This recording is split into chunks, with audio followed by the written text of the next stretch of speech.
Sneha is 28 years old. You live in Raipur and you were diagnosed with bipolar disorder a few years ago. This is a disorder associated with episodes of mood swings ranging from depressive lows to manic highs. Basically, you were undiagnosed and untreated throughout your childhood. You ended up self harming and cutting yourself through school. And you still admit to having the urge, but we are happy to note that you're on your road to recovery, so to speak. Yeah. You've chosen to speak to us on Zen-Brain. So, one, thank you very much. We want to throw open this forum for having conversations where we can normalize topics that are otherwise taboo. And it takes very courageous people like yourself to really open up, about something like bipolar. So, first of all the way from Raipur, thank you so much for joining me. It's my pleasure to be here. A couple of days ago, in fact, almost 2 weeks ago, we interviewed 20-year-old Ambuj, where he openly spoke about cutting himself, attempting suicide. So, Sneha, you watched that interview, right? In fact, I saw your Yeah, comment on YouTube.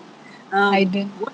what did that do to you, really? The first feeling that I had was it is so good to see someone else talk about their personal issues, something that is such a taboo in our country, openly on a forum like this. Because what helped me more than anything else was, of course, it was a mix of everything, a balance of everything, a balance of medication, therapy, and support.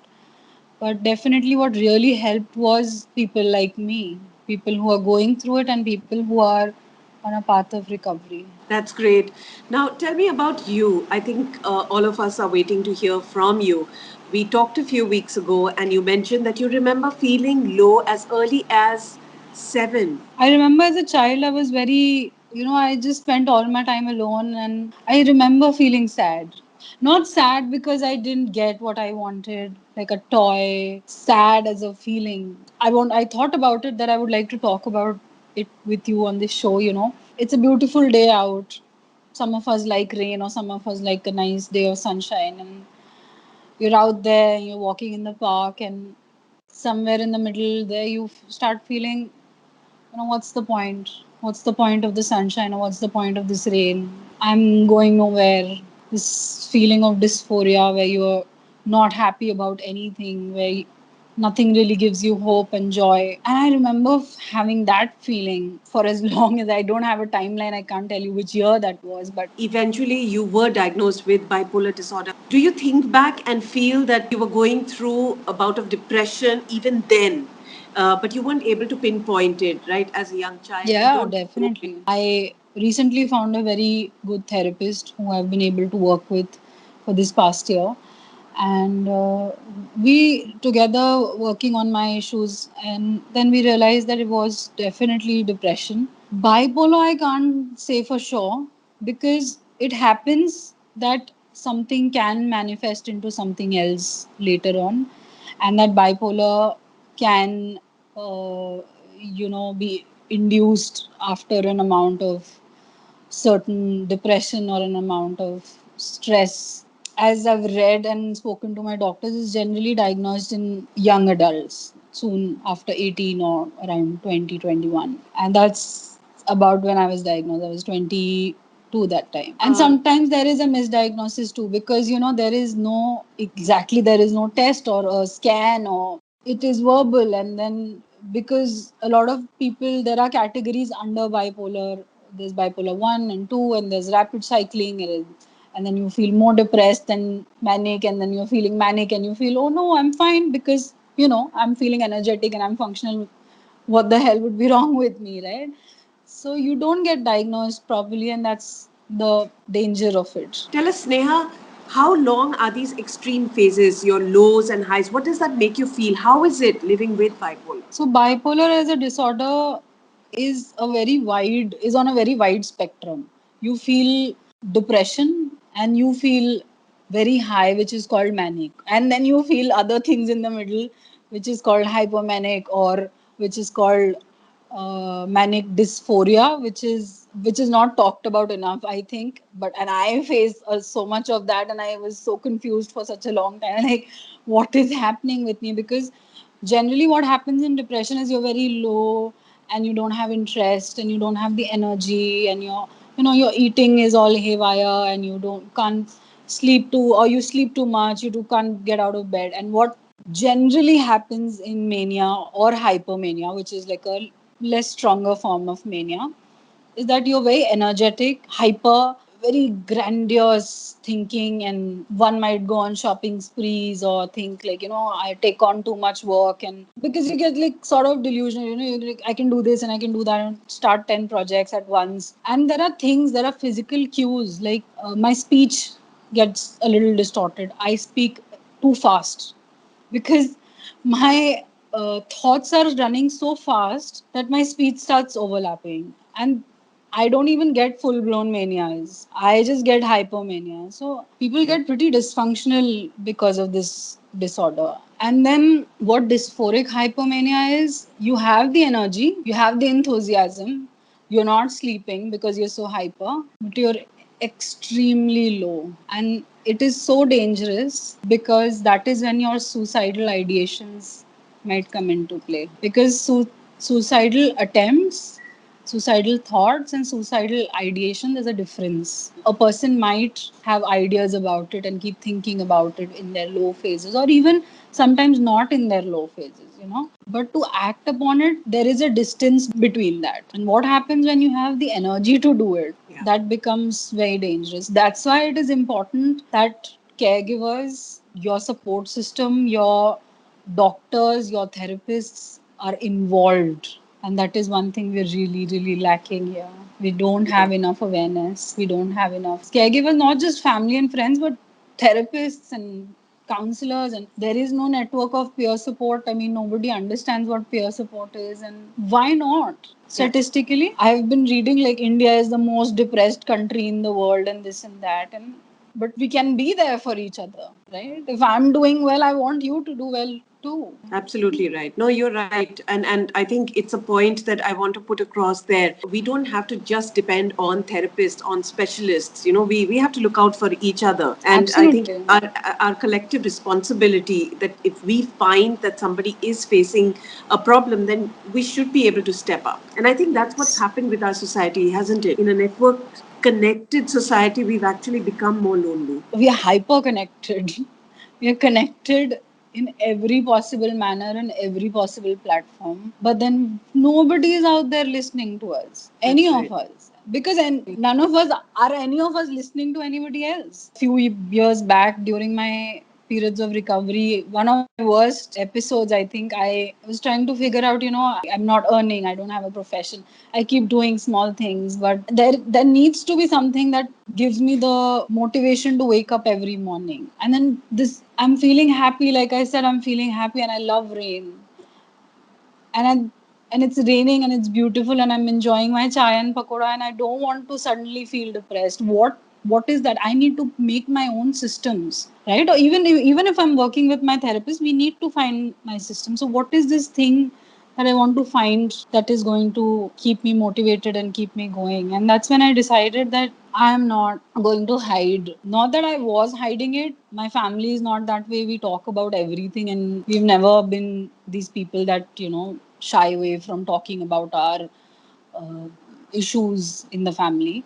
But I decided that I'm going to take a step further and talk a little extra about it. When people ask you how you're doing and what's going on in life, I am going to tell them that I'm suffering, and that's why I quit college and I came back home, and that's why I don't have a job, and that's why I'm doing this right now, and that's why I have a doctor right now, and ask for help and things like that. And that's when I started writing, or more honestly. Actually, I was writing, but I started sharing more honestly. That's given me so much hope, and it feels, really good because people reach out. Like how I felt when I saw Ambud's interview, and I thought, well, there has to be something good has to come out of this misery. And Absolutely. That's what I've been saying. You just have to find a meaning for all that suffering that you've been through. And this is one way to find that meaning, and yeah, to be able to influence others, perhaps even motivate others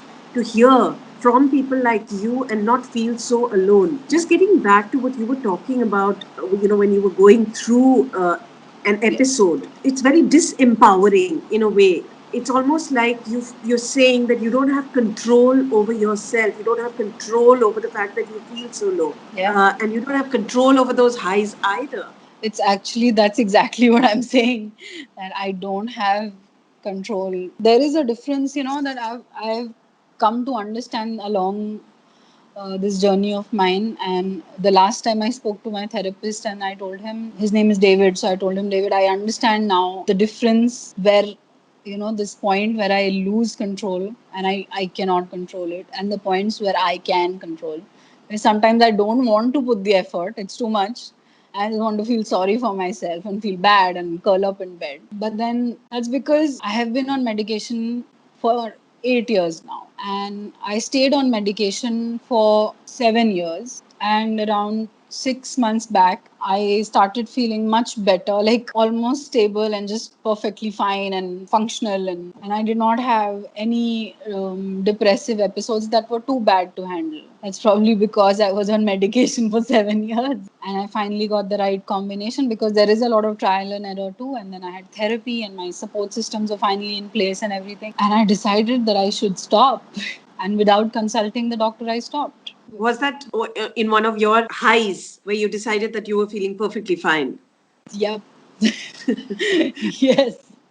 I was feeling very stable and great. And so it it may not have been a full blown mania, but it was definitely one of the hypomanias. So I was feeling great, and I was feeling functional, very energetic. And I thought I would become a marathon runner in the next month or something. And so, and write a book. Which you Of should course, anyway. so which I should, but not in a way that I started that time.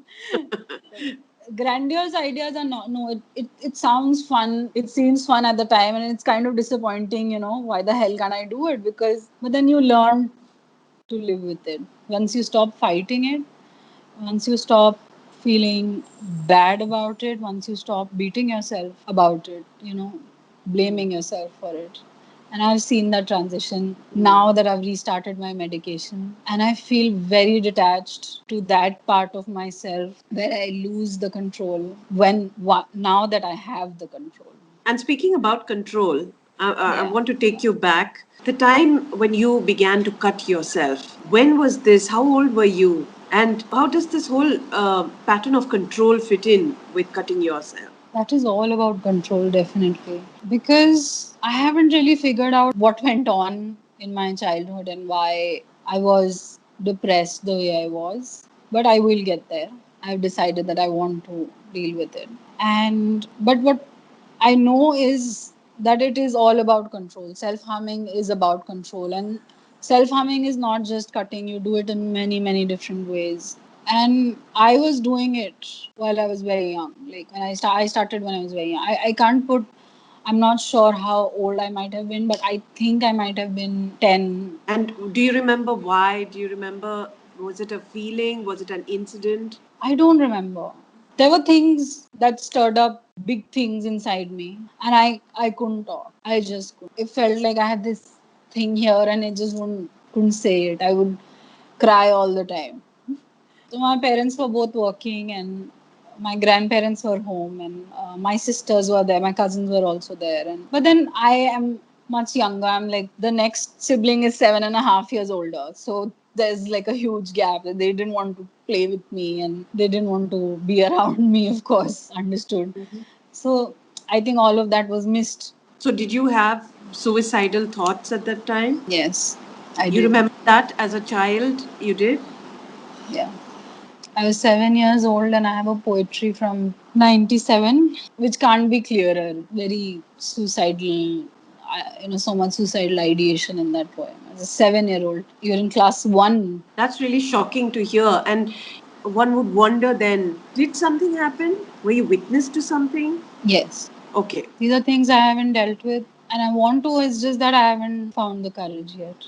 Sure, but is it helping you? Is it giving you some sense of closure that you felt that way because of something that you had experienced or seen? Yeah, because a lot of people ask me, a lot of people tell me, why is it why is it important that you have a diagnosis? Why is it important that you uh, to you that because in psychiatry they say the symptoms are so similar that it could be PTSD and it could be bipolar or it could be just unipolar depression. And why is it so important to put a label on it? Labels are for things and not people. Well, it is important for the person who is going through it. And it may not be important for someone, but it is important for me because it is important for me to find out where this is coming from. That's the kind of person I am. These are not one size fits all kind of things to deal with. A person's mind, a person's awareness and consciousness is absolutely tailor made. Where you stand in life has to do with every second that you've been through in your life and how you process it. And as children process things, they internalize things unless they're really taught and encouraged to talk about it and deal with it. That's a great point. One size doesn't fit all. In fact, we not only respond to situations, we are also affected differently. Even if there are Absolutely. four siblings in a room that experience something, we'd all experience it differently. So it is very important that caregivers, friends, families, if they say that they're anxious and they're suffering, you don't put it down, don't dismiss it. It's coming from somewhere, and anything that's suppressed will only get bigger until it's sorted. It's not going to just dissolve on its own. If you look away, your problems are not going to. Why you don't do that with physical illnesses? You have to find out what's happened. You go through thousands of rupees of tests. You get a CT scan and you get X-rays and all the radiation you put yourself through. And here we're so appalled to talking. Why? I guess Why is there that? is a stigma still attached to it, There and I'm so is. happy that you're not influenced by that. You're willing to talk about it so openly. It's about time. The good news in all this is that you have a partner, you have a great partner who loves you very much, you love very much. How has that helped in the entire healing process? So my husband, his name is Raymond, and we've known each other for like 10 years now. We've been friends for a really long time, and he's been a constant. He's been by my side. It sounds like such a love story, but and it is. He's It been is. by my Sounds side, like and it. he's written poetry for me, and And it's he's moved amazing the cities. He's and moved he's cities. he's moved not just cities, he's changed his career to be with me, Wow. and I can't ask for more. I feel so grateful. I do. Yeah. So, what's your advice for partners out there? You have to take care of yourself too. You have to realize that this is an illness, this is a disease, and it is separate from us as people. I don't have control over it, and that it's not an excuse. If my partner or the people that I'm living with, or people around me, or my friends that I hang out with ever so often, or the people that I might be working with, if they see small changes in me, reckless behavior, or people with anxiety, there are a lot of cues, because smaller internalized things are another story. But the illness and diseases, like, that need medication and that can lead to hospitalization and suicide attempts is serious. We need help. So if you're just aware and conscious and you see changes and you're there, hey, what's going on? Are you check in with me? And normal angry, or you like do you think it's a little unreasonable anger? Can we talk about it? Really makes a huge difference, and it has. made a It huge does. difference to me. Yeah. You also need to articulate, right? If you're suffering as a bipolar patient, it's also important for you to express yourself to your partner and tell him or her very precisely what is it that you expect out of that person. They're also suffering in the process. See, communication needs to be two-way in any relationship, whether or not one of you is suffering or Absolutely. have a Absolutely. disorder. So that is a must. Sometimes, see, it sounds like a really wonderful relationship. It is a really wonderful relationship, but we have our regular problems. Of One of us course. lacks in communication and we're sulking, and then we don't talk, and then we miss something, and then we end up fighting, and then realize, oh, that it was a communication gap, and we could have just covered it had we been a little more vocal about it. And so that all of us have to work on it. Exactly. I mean, those are issues that, those are things that you need to deal with on a regular basis. And mental health is not just mental illness or emotional, when you're suffering, it is also good health and emotional wellness. So you Yes. have to, you're right, when you're going good, when you're stable, you do better, right? When you exercise and you're lifting 10 kgs and you think, okay, now I want to move on to 12 kgs. So when you're doing well in a certain aspect in your emotional wellness, go ahead, take a step further. And that brings me to the point why Zen-Brain was set up in the first place, and that is that it's never too late to rewire, to rewire yourself, your thoughts, your brain. How did you rewire? Tell me. It's been a really long process. I'm still doing it. Every day I take it one day at a time, and if it's a difficult day, I think I just remind myself that it's just today. I just have to live through today, even if it is a difficult day, just today. And then we'll see tomorrow. We'll start another day. And then I ask for help and I reach out, and I have my systems that work for me, how I expend my energy when it's too much, and what do I do with it, and how do I channelize. Did exercise, did some sort of physical exercise help in rewiring, in making you better? I'll be very honest, Shruti. Initially, when I was in just started recovery and on very heavy medication, and the body would be very lethargic because of the medication and depression, it did not help. It actually made it worse. And I would feel more Physical tired. exercise made it worse. Definitely. It did. It made it worse. I was already tired. I didn't want to get more tired. It didn't work for me. But And once the medication began and there was a sort of a chemical balance reached, then you now felt more confident.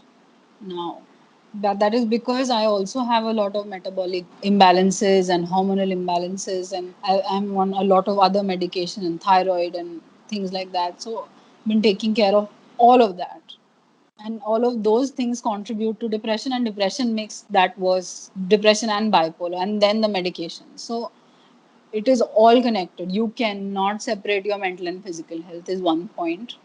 And now in these past few months that I've become much more energetic and much more physically active.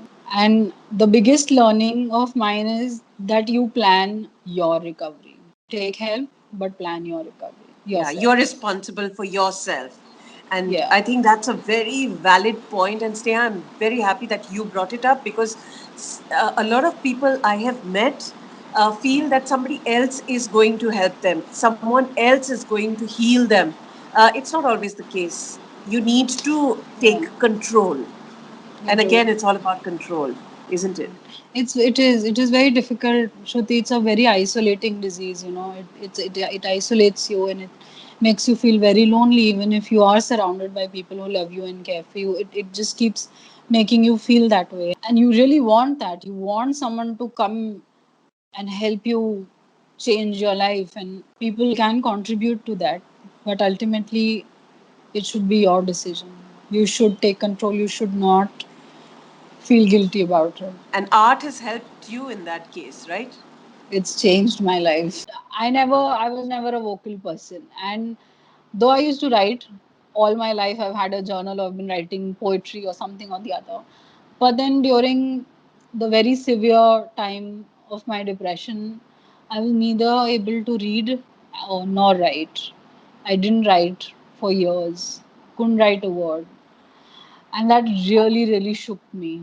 And then I was just one day, crossing a stationery, and everybody likes stationeries.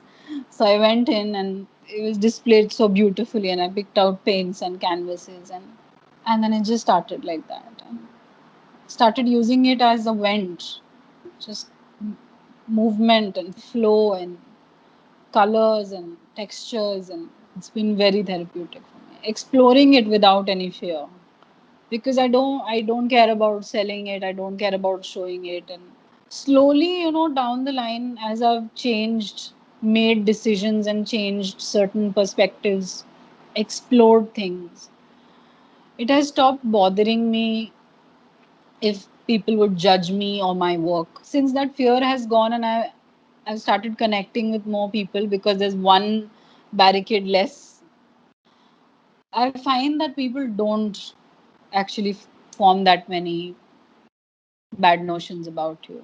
Actually, in life, you realize the people who really care are the ones that are there with you regardless of Yeah. anything.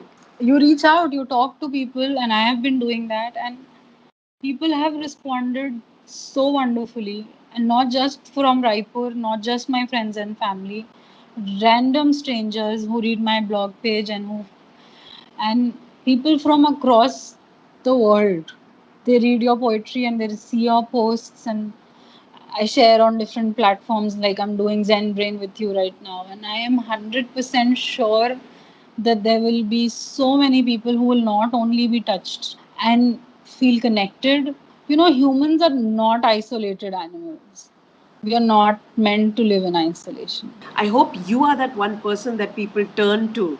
And so as we wind up, I want to ask you, what is the message that you'd like to put out there for kids who may be watching, who may be going through something similar that you went through when you were a child, right? What is that message for them?